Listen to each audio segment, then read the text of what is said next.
Hello, Tar Heel Nation. Welcome back to a kind of bonus episode here. We got the bracket breakdown, kind of the regular crew here as we've been going post game through the ACC tournament. We got Blake from Keeping It Heel. Blake, how you doing?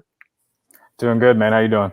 We're doing good. It's March Madness time, and we also got Yogi Gil on Twitter. Gil, how's it holding up there? Oh man, I love this time of year. So ready for the big dance. Yeah, so Matt Lorlander kind of ranked it, and his like Selection Sunday was kind of like his, I don't know what he said, third or fourth best day of like the tournament or of college basketball, which it's kind of weird to think of it. Really, we only wait for like half hour to an hour show of really what we want on Selection Sunday, but it is just such an exciting day. It's pretty awesome. But so before we jump into anything UNC, I was going to just kind of throw it out to you guys, and I'll give you a little thinking time here. I'll throw kind of my own out there, but I wanted to say, what's your kind of favorite storyline or potential storyline out there, looking at the entire bracket, or even not even just the games, but just storylines. What's the best storyline out there that you guys have? And unless you guys got one in mind, anybody got one, or you want a little time to think here? I've got a pretty good one. Okay, go ahead, Blake. So I love the fact that the Kentucky athletic director that's chairing the committee, obviously voted to keep Louisville out. Louisville being the last team that didn't make it in. Out. Yep. With the first team out. Just obviously North Carolina Duke is the best rivalry, I think, in sports, certainly in basketball. But man, that Kentucky Louisville one just took another step up. That is so awesome. And if I'm Louisville right now, I am so mad. That was definitely on my list. So I'm glad that I let you go and didn't take yours. Gil, you got one? You need a little time?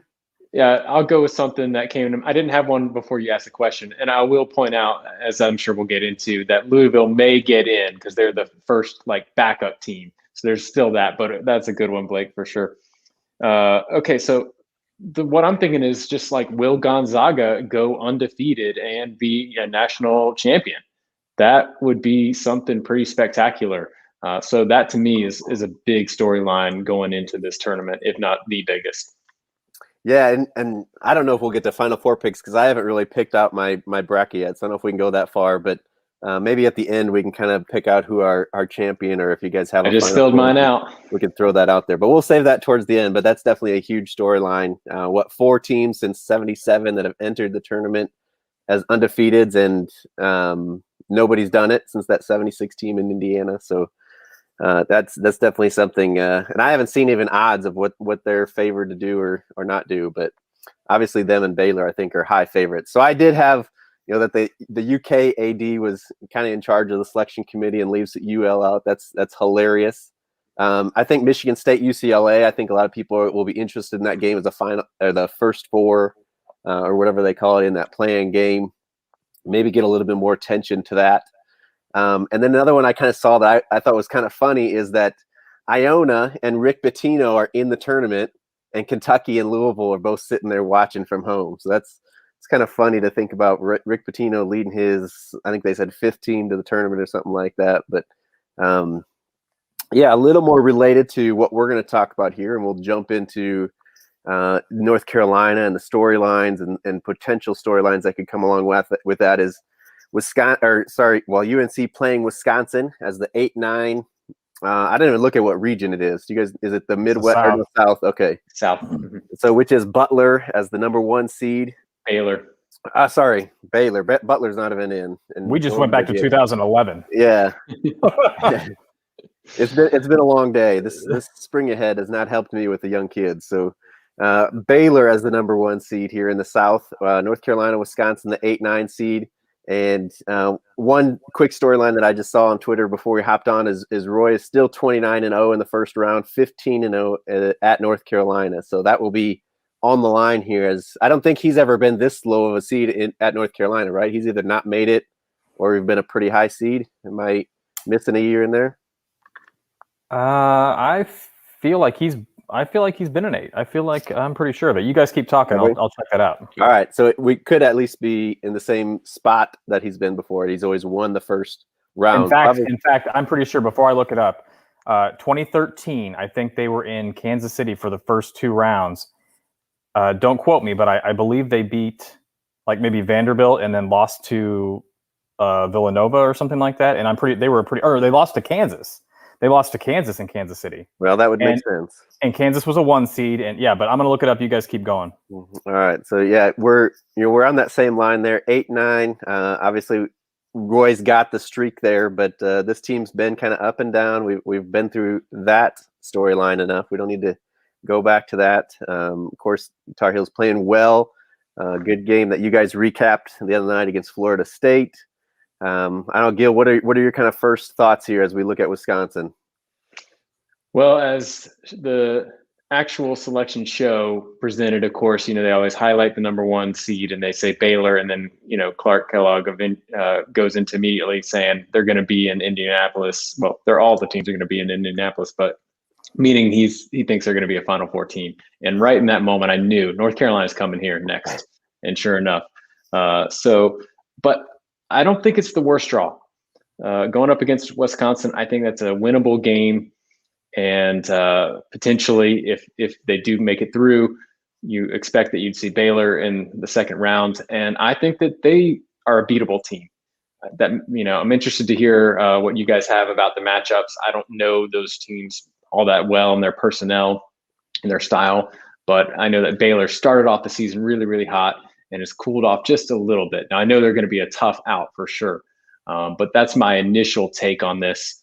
And for me, I guess we'll get into predictions later, but I could see Carolina at least, Roy continuing to have his prowess in the first round. At least that I'll say that for now. All right. So Blake, you said you had plenty of stats for us here. Besides Roy being undefeated in the first round here, I did see that we open up as a 2.5-point favorite. What are your initial thoughts here as we see Wisconsin and the Tar Heels facing off? So I'll start. We'll circle back. I'll digress for just a minute. I almost had it on the head. It is 2013. It was in Kansas City. I was there.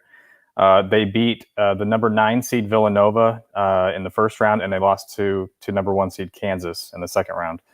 I remember that crowd was angry and vicious and ready for blood. They still at that point hated Roy Williams, and I couldn't. I don't know. I never understood the anger for Roy Williams from Kansas fans. He gave them everything he could for 15 years. But, in terms of what's coming up, I think it's interesting. Villanova plays obviously a very dissimilar style of basketball. They always have than North Carolina. North Carolina being a very traditionally fast and up and down team, a fast break team, a team predicated upon rebounding the ball and pushing it out fast and getting, quick buckets and not using a whole lot of shot clock. Wisconsin. You're talking about Wisconsin or Villanova? North Carolina. Okay. North Carolina being very fast. Wisconsin, on the other hand, is a Big Ten style of team. They're going to have fewer possessions. They're going to have less points scored per game. They're going to take better care of the basketball. And obviously that comes with having fewer possessions. But something that in this game I think is going to be very important is Wisconsin takes very good care of the basketball. 8.9 turnovers per game. The Tar Heels turn it over almost 15 times a game. Wisconsin shoots the ball from 3 at 35.9%, and they hit 76.7% of their free throws. I don't need to tell you guys how bad the Tar Heels are at that. The Tar Heels, shot 31.7% from long range and 66.8% at the foul line. Those are massive differences, huge differences.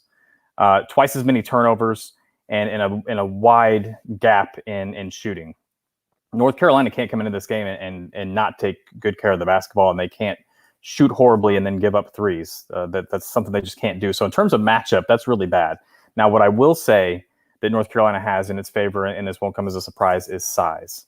Okay, so when you look at Wisconsin's roster, Wisconsin only has 2 players in their regular rotation over 6 feet 9 inches tall.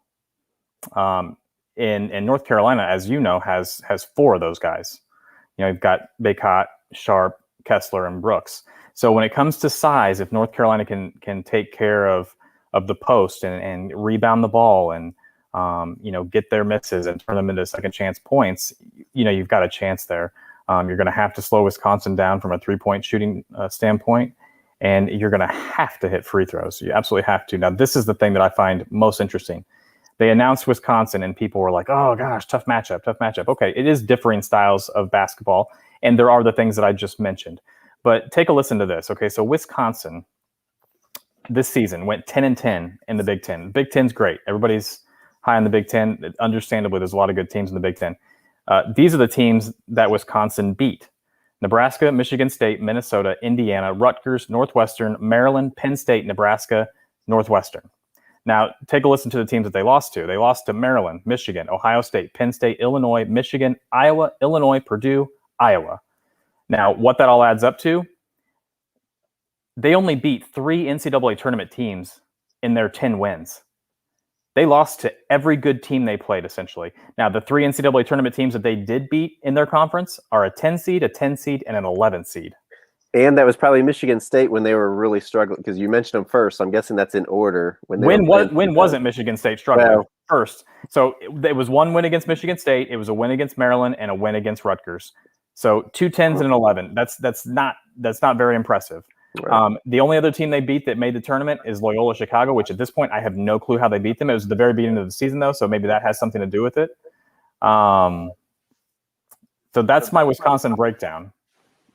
I'd say people were a lot more impressed with Wisconsin early in the season. I don't know how high they got ranked, but people were saying, they were the favorites to win the Big Ten at one point, and I think they were in lead of the Big Ten at one point. But yeah, Michigan State finished stronger. I'm not going to make a strong case for them being a good team this year, but they beat some good quality teams down the stretch. At the beginning, they were losing everything, and if that's when Wisconsin gets their win against them, like that's a whole nother story there. But and it was at the beginning of the season. It was right. It was for the very beginning. So besides Duke, Michigan State didn't beat anybody early. But yeah, you kind of mentioned my thoughts of this draw early. Is I don't think Wisconsin's that good of a team. I'm not too scared of them, but I don't like, kind of like what you said, the pace they play at and kind of the style they play at compared to North Carolina. Plus, they are veteran guys that have probably not gone deep in the tournament, but have been there. And we know our guards are up and down as far as turnovers, as you mentioned. I would say we've been doing better. I know Florida State, we ended up with 11 with 8 of those in the first half. At least 1 or 2 games prior to that, we both had 11 in those games as well. So I think we're improving there. But it's something that we gotta, like you said, make sure we have under control. I think any NCAA tournament game you play, you have to hit free throws. They're going to be at a chance of dropping one. That's what kind of scares me here is, we're at the one and done stage of the season now. We lay that egg that we've kind of been waiting for from this Tar Heel game, our team, after we've been playing well, and we lay that egg and we're kind of done. And it doesn't matter who we would have matched up with or who was coming next or, whatever else. It's we're going home. So that's what scares me is just that they can be physical, they can slow the game down, and North Carolina hasn't really thrived by any means in those types of games. I'll agree with that. Yeah, you really don't want to see the missed free throws come back to bite us, but it seems like it's a likely scenario when this team may exit, if this team exits, and it's likely that could be a major factor, and the turnovers too. This isn't new information. There was a good trend, not so much to end the regular season, but in the ACC tournament, of limiting those turnovers. If we can keep it to 11, 12, that is much, that bodes well for us if we can manage to do that. And particularly if we are in a slightly slower paced game against a team like Wisconsin, for sure. Yeah, and I don't know, Blake, again, you got the numbers there, and you've maybe even mentioned some of these that that kind of went right past me without me catching them. But defensively, usually Wisconsin's a pretty good defensive team. Are they where they are usually? Are they, I don't have all of their stats up right now. I can tell you, if you give me just a second. Who played them in the ACC Big Ten Challenge? That's early in the season, but I'm just curious. I feel like the ACC they played team They played Louisville, and they lost. Yeah, they played Louisville and lost. So, I just wanted to see real quick. I just want to check out like some of the point spreads that they, from a defensive standpoint, the kind of points that they were giving up here. So when they played, for example, they played Iowa just the other day in the Big Ten tournament. they only gave up 62. They lost the game, but they only gave up 62. When they played Iowa a couple weeks before that, they only gave up 77, which, I mean, if you remember back to the North Carolina-Iowa game, it was an absolute barn burner. It was in the 80s. I think we played it in the 80s, right? I think even higher than that. I wanted to say maybe it was in the 90s. I was going to say we might have hit 90, or they maybe hit 90s, and we were just behind them.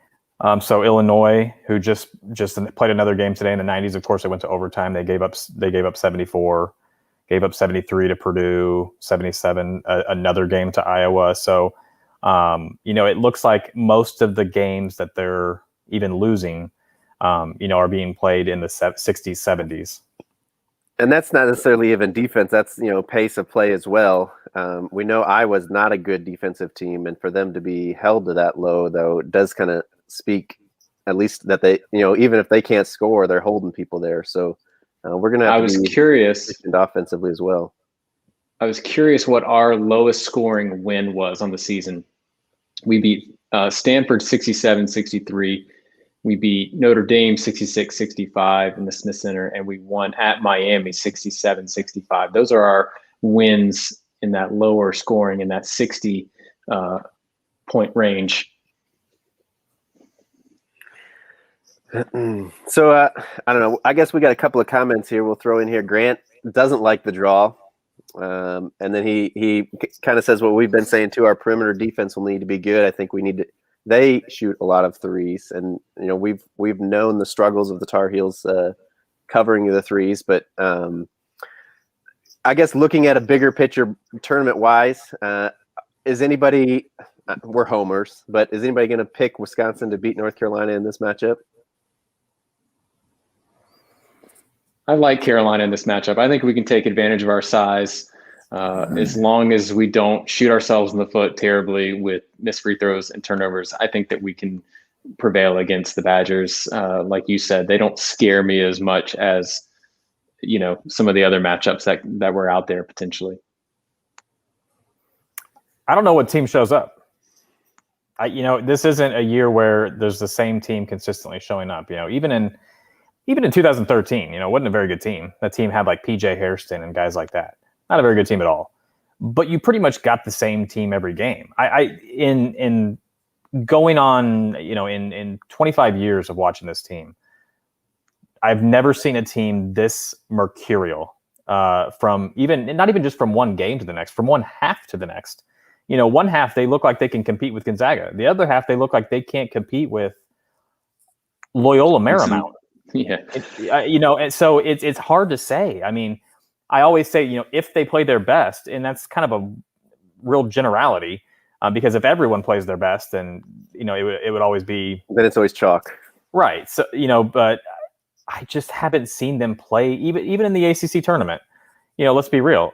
They laid a goose egg in that one a couple of times. They just happened to be like half long goose, because against Florida State in the first half, turned the ball over, not shooting well, whatever, had to have a really good second half to come back out of that 11-point deficit. Virginia Tech with the first half, it wasn't terrible, but it wasn't great. They hung with them, and Virginia Tech played bad enough that, the game didn't get out of hand. But, and let's not talk about Notre Dame because Notre Dame's trash.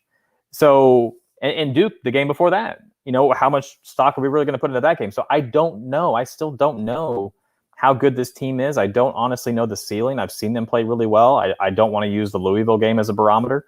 Louisville lost some really winnable games, didn't even make the tournament.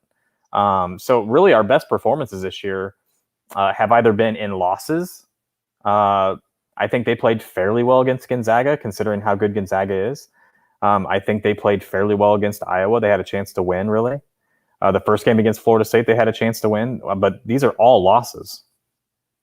So all right, Blake, you're filling out your bracket though tomorrow or later tonight. I'll pick North Carolina. All right. That's we just got to get something out of you there. All right, I think it depends on how hungry this team is. I mean, I think we would all say this team could lose any game they play. I mean, we've seen they could lose to a 16, easily lose to a 16.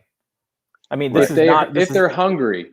I think if they're hungry, they're engaged, and I think the success that they had in the ACC tournament, albeit not as successful as all Tar Heel Nation would like for them to be, just the taste of that success and the feeling like they were robbed a little bit against Florida State, that they're going to hopefully show up hungry and ready to play, which we didn't see obviously in games against, Clemson, Virginia, Marquette, etc.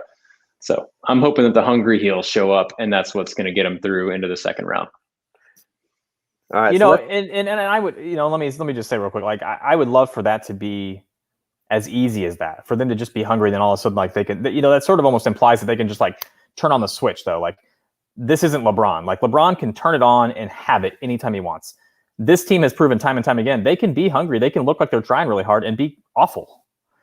So I would love to think that just being hungry is all that it would take. But honestly, they could be hungry and go out there and shoot 6 for 28 on threes, and the game's over.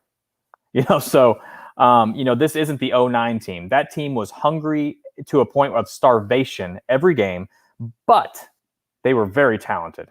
And there's a difference between being hungry and sort of okay and being hungry and very, very, very good. And this team is different from teams of the past in that sense, because they aren't the most skilled team. There are some also a lot more experienced team as well, though. Absolutely, 100%. But look back at a team that that had Kobe White, for instance. Kobe White was hungry but very, very good. And if Kobe White was on this team, the ceiling would be much higher.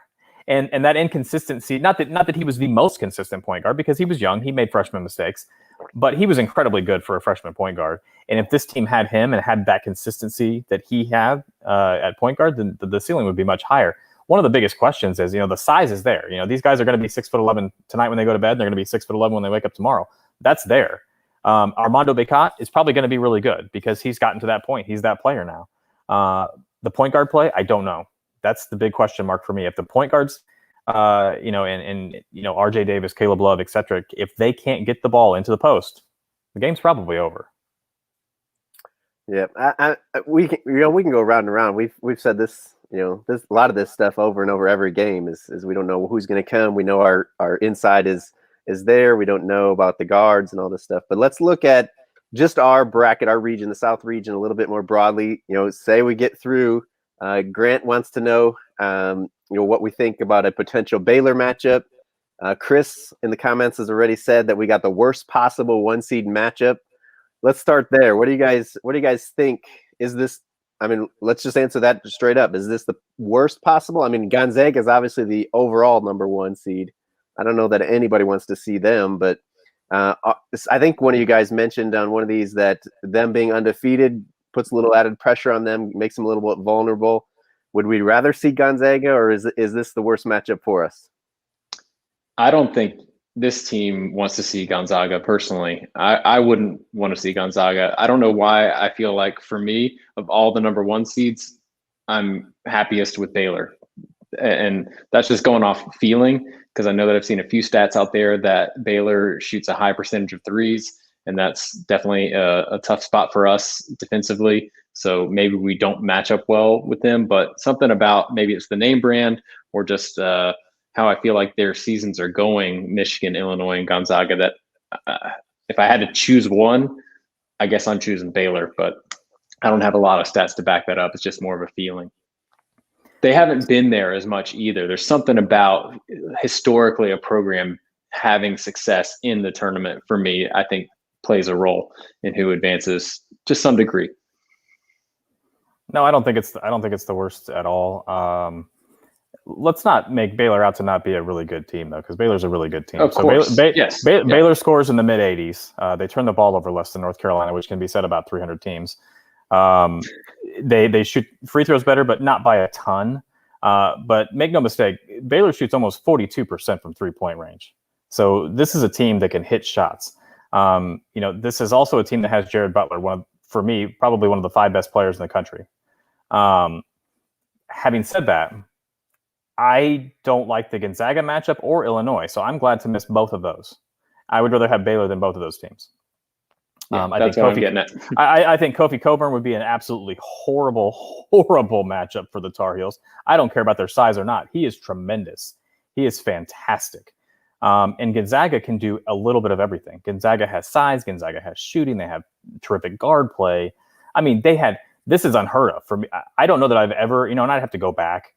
They had 3 guys on the player of the year, the top 15 list, the final 15. They had 3 guys, and 3 guys with a legitimate shot. I mean, that's how good this team really is.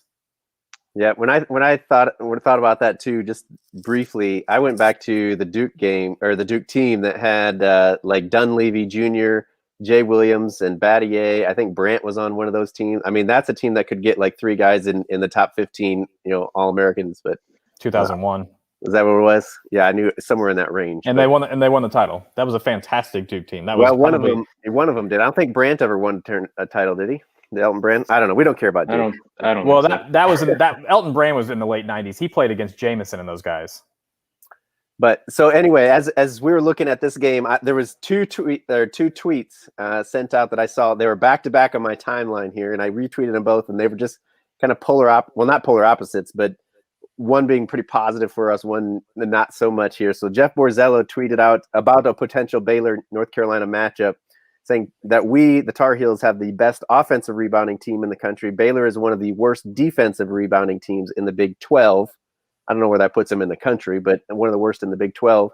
And then Sean Crest, right after that, said Baylor's number 1 in the nation in three-point shooting, number 3 in turnover rate on defense.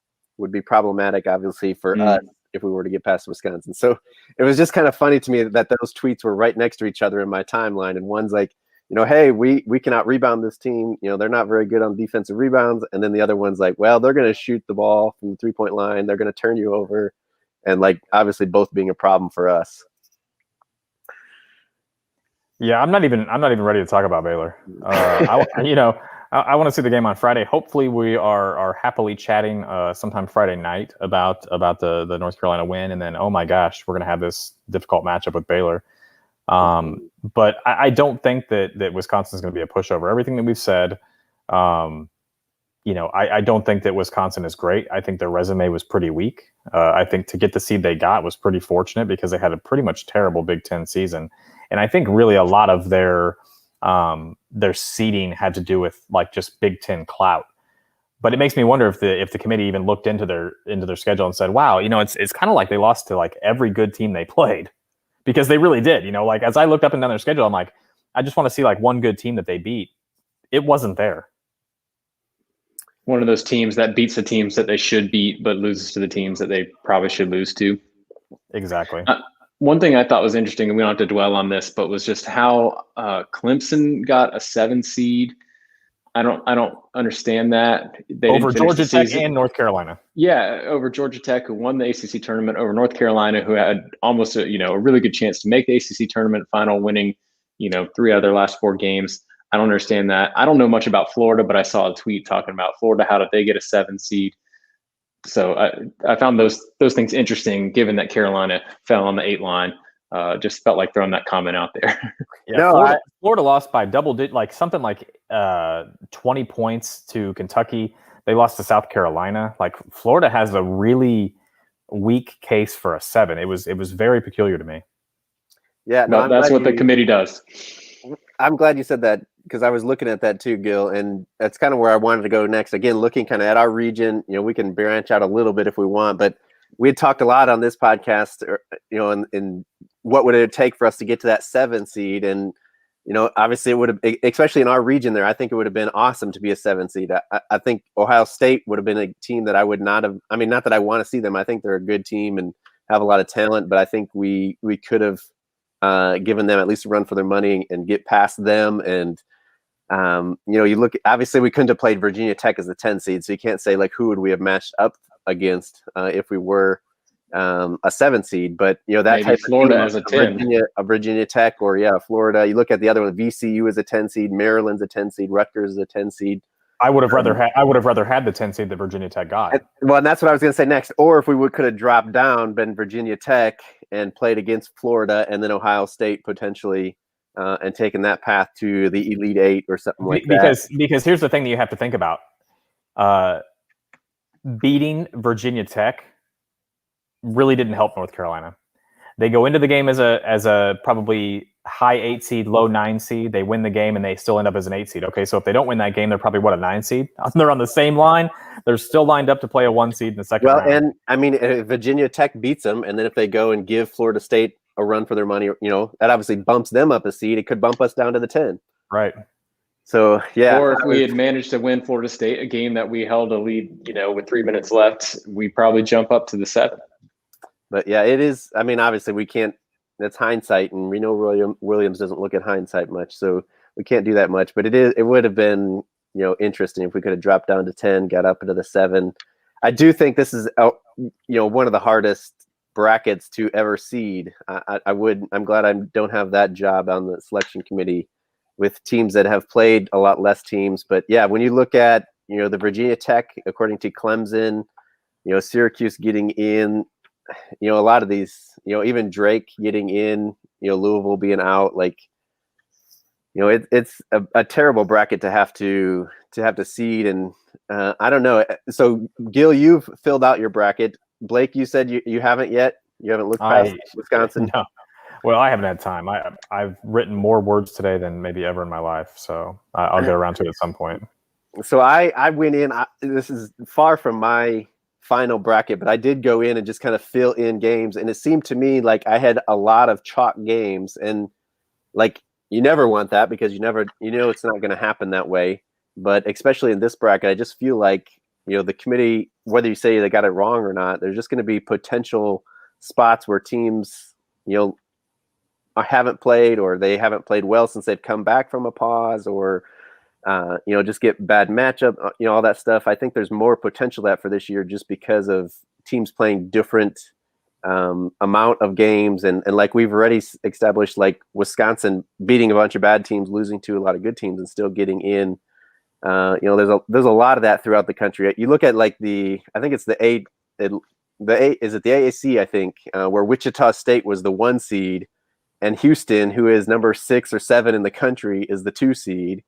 And then, Memphis was on there and lost a whole bunch of opportunities for quad 1 games because of games they lost to COVID and stuff, like doesn't get in.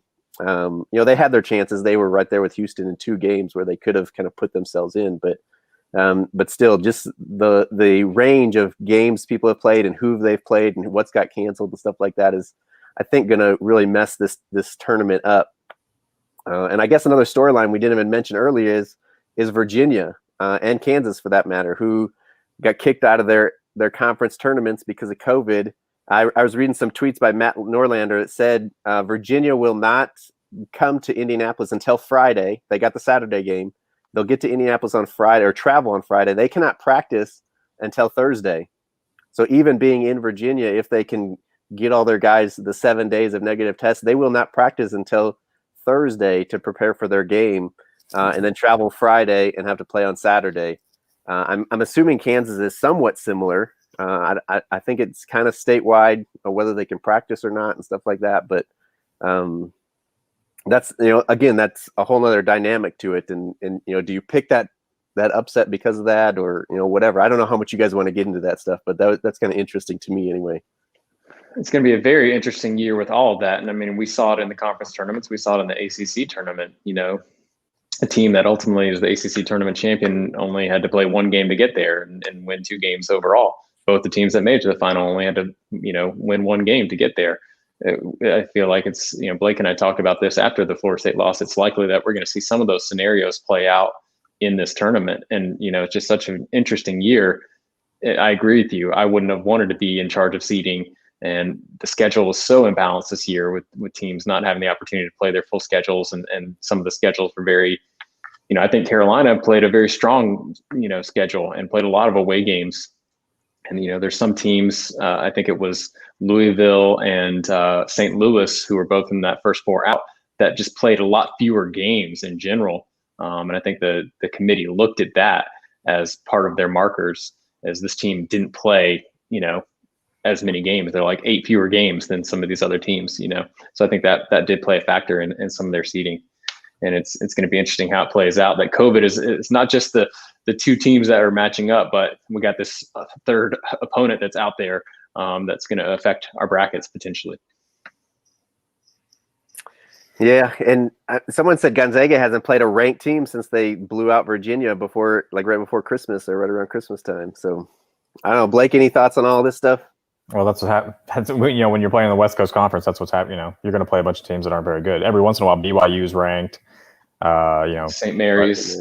Trouble. Yeah. But let's be real. I mean, that's not a great conference, but I'm not one of those people that's going to discount how good Gonzaga is because of the conference that they're in. Now, if conference realignment was just that easy and Gonzaga could be like, hey, can we play in the ACC? Hey, can we play in the Big Ten? But it's just not, because so much has to do with football. And, and I don't know why Mark Few would have any motivation to leave. He schedules great teams. They beat great teams. He's basically, Gonzaga is like the Notre Dame of basketball, right? You've got to schedule a bunch of good teams so that you can build up that resume, because the teams that you're going to play throughout the year are terrible. Yeah. I say terrible, it's a strong word, but they're not great. They're not teams that are, well, they're not on Gonzaga's level. Yeah, obviously not. But Gonzaga has done its part. It scheduled, I think it had 4 wins in the top 20. I think they're for real. No, I think they're fantastic. I think they're better than they were in 2017. I don't think it's even close. Yeah.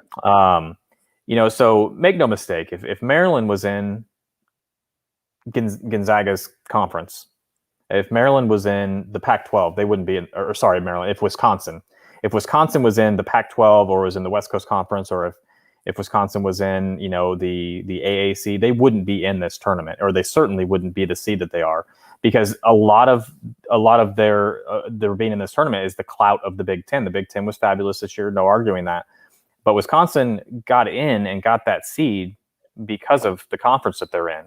If they were in a lower conference, if they were in Houston's conference, if they were sitting there with Memphis, you saw what Memphis did. I mean, basically their resume is similar to Memphis. I mean, you beat the teams you should, lose the teams that, if you win, it would be a real resume builder. But this is a game that North Carolina can win. But they can't look past it. And they've got to guard the 3. They've got to close out on shooters. Can't turn the ball over.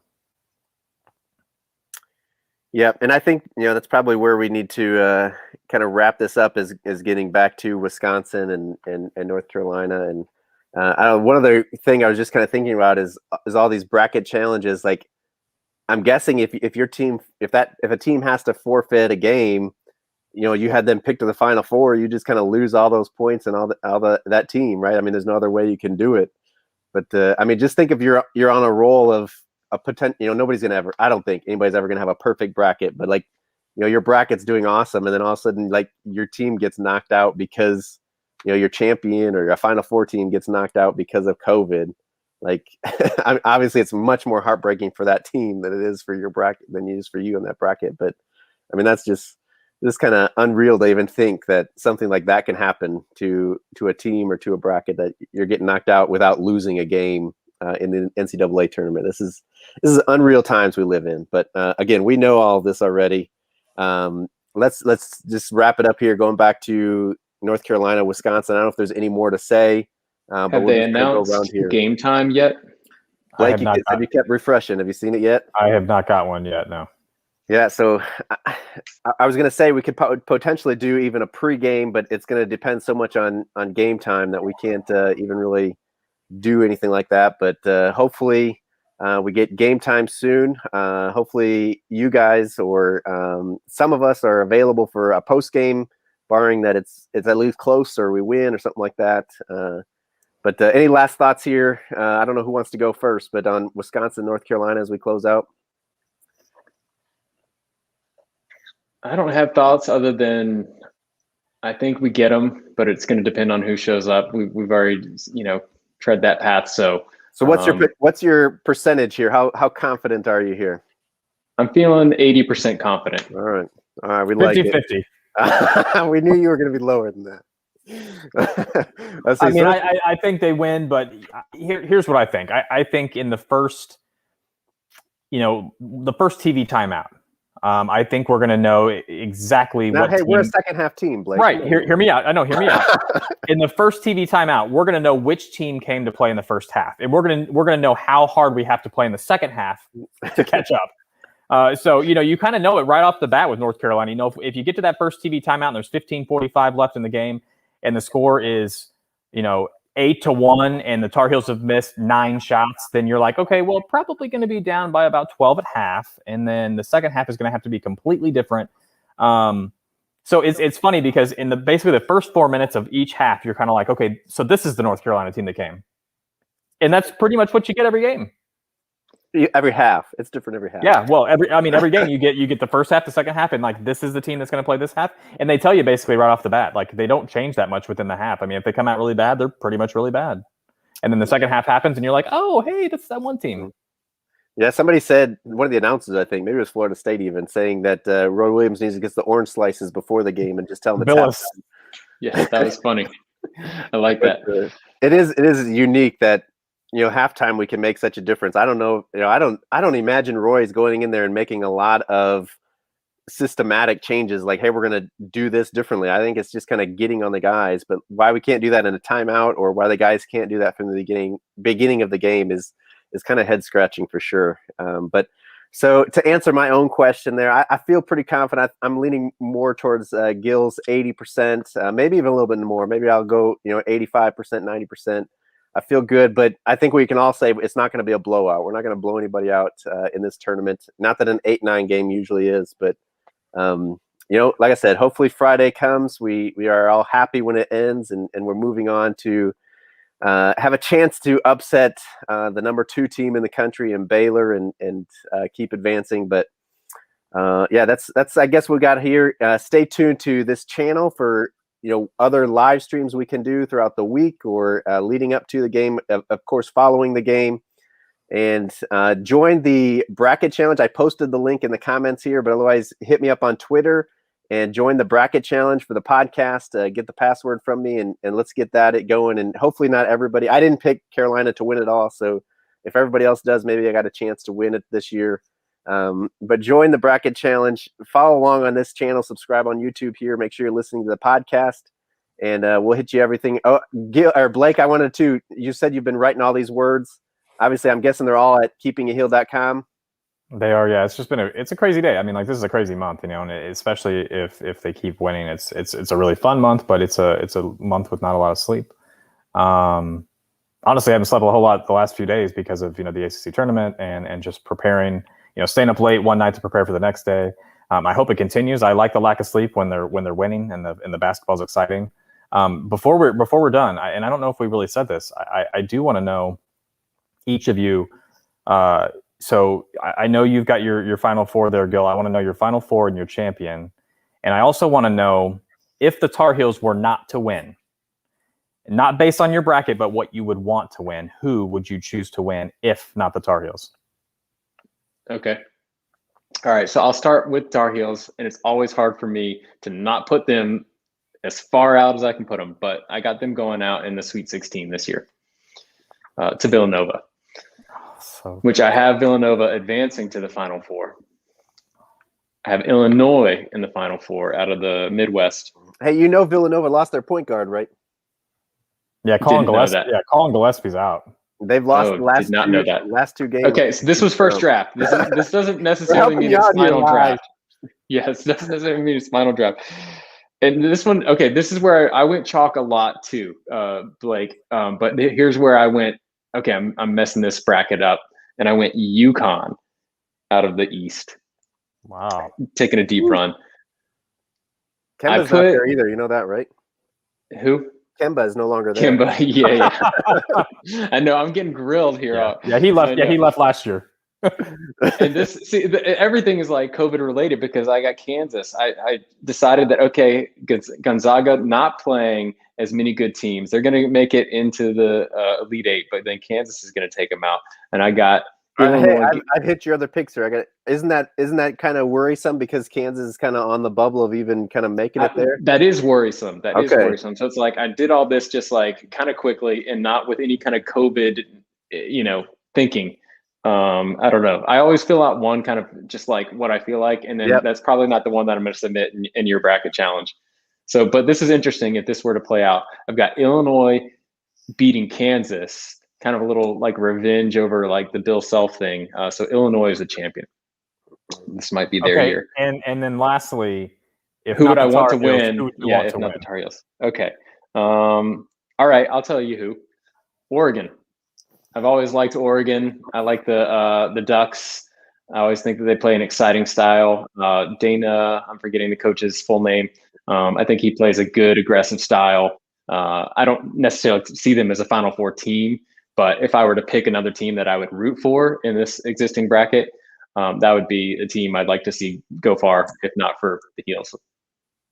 Yeah, Dana Altman, he's a good coach, and Oregon's a good program. And so Dan, I know you said you haven't actually filled out your full bracket yet. Well, I filled one. I kind of do what Gil did too. I just kind of go through and like without thinking about it, that team's going to win. Yes. And that's probably why exactly. that's probably why I have a lot of chalk as well. That's why I didn't think about Villanova not having for, Gillespie or anything like that. So I mean, I did, and every once in a while, I'm like, okay, I got to look through this region. There's got to be some kind of upset. So I think about it like for 2 seconds, like what upset's going to be. But it's like, okay, there's always a 5-12. I got to pick one of those and stuff like that. But so I know I had Illinois and Gonzaga in the championship, and I had Gonzaga winning it. And then I had 2 seeds, so that had to have been Ohio State and Alabama, I think. So and again, this is where I just filled it out, and I was like, I put us beating Baylor, but I think I said on one of the post games in the ACC tournament, like if we were an 8-9, we're going to lose in the second round. Like we're not going to beat a 1 seed. I don't predict this team to beat a 1 seed. So, that was kind of just like, I want North Carolina to go a little bit farther. So I had them beating Baylor and losing to Purdue, which again, if they can beat Baylor, I feel like they can beat Purdue. They're pretty young, and we could kind of beat up on them. So this is. That sounds like that kind of sounds like a makeup call in a tournament bracket. You know what I mean? It's like, okay, they're going to beat Baylor, but okay, I know I should not have picked that, so they lose to Purdue. Right. Yeah, I mean, realistically, it is. Realistically, as bad as I want this team to see the Sweet 16, if I'm being like realistic, which sometimes I do when I'm actually, making the game predictions on Twitter for Dan's thing, and I'm like, okay, Carolina's probably going to lose. They'll probably beat Wisconsin, lose to Baylor. And I will throw in a real contender besides Oregon. I wouldn't be upset to see Gonzaga win. I like Mark Few. I like what he's done for the program. So, if they're in the final, I'll be pulling for them to win, as long as it's not against North Carolina, of course. So, Dan, who's your team that you would want to win, if not North Carolina? I mean, I wouldn't mind Gonzaga winning too, being undefeated. I like Mark Few. I don't have really hard feelings against that program. I kind of scoff at the people that say, oh, they're in the West Coast Conference. They're not as good, they never play anybody well, good. They're never as good as their seed and all this stuff. And but they kick now, like it was a fluke that they got to the Final Four, all this stuff. So I wouldn't mind seeing them go. I mean, honestly, Baylor, if we can't beat Baylor, I like Scott Drew as a coach. I wouldn't be opposed to seeing Baylor win it all. That used to be how I used to do it too. The team that beat us, I want to see go deep. I don't know if I feel that way. That was more the coach. I don't, I wouldn't mind, Baylor because of Scott Drew. I don't know if I want the team to beat us to win it all. That kind of rubs me the wrong way, but that's just me. I don't know. It shows that we lost to the best. That's all. It does kind of. I don't know. I would say probably those. I don't know. I will say, the Michigan, the other 1 seed, I didn't have to go to the Final Four. I had Florida State beating them, and I really thought about taking Florida State over Alabama to get to the Final Four, which is, to me, probably the best chance the ACC has, I think, of going to the Final Four is, I think, Florida State. Yeah, I agree. So Grant in the chat says he wants Illinois if it's not the Tar Heels, to answer you, Blake. But I think that's all we got, unless somebody's got some other comments here, questions. We've gone a little bit longer here, but I think it's been good. Yeah, I'm sure we'll talk more this week, and we'll have some more analysis and things to talk about as we go through the week. Yeah. So follow us on Twitter. Check out keepingitheel.com to read all those words that Blake is throwing up there, and like I said, subscribe to the channel so that we're not always so planned out here on the UNC Hoops Talk podcast. We kind of throw these live streams together here and hopefully get some real-time reactions to all this stuff. So subscribe there, listen to the podcast, and let's go Tar Heels. Let's go Tar Heels. Go Heels.